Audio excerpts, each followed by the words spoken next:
સમાચાર મળી રહ્યા છે દાહોદ જિલ્લાથી। દાહોદ જિલ્લાના લીમખેડા તાલુકામાં આજરોજ તારીખ 4/4/2025 અને શુક્રવારે બીજેપીની મીટિંગ યોજવામાં આવી હતી। બીજેપીના મુખ્ય કાર્યાલય લીમખેડા ખાતે સવારે 11:15 કલાકે મળી, જેમાં બાંડીબારથી દુધિયા જતા રસ્તા પર હડફ નદી અને વાકડી નદી પરના બંને પુલનું લોકાર્પણ અને તારીખ 6/4/2025 ના રોજ બીજેપી સ્થાપના દિવસની ઉજવણી તથા તારીખ 10/4/2025 થી ગાંવ ચલો અભિયાન અને તારીખ 14/4/2025 ના રોજ ડોક્ટર બાબા સાહેબ આંબેડકરની જન્મ જયંતિ નિમિત્તે ઉજવણી કરવાની ચર્ચા વિચારણા કરવામાં આવી હતી।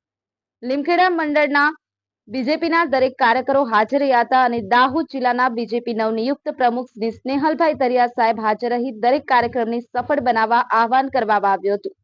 Bureau report CJ24 India news Ramesh સત્યની સાથે।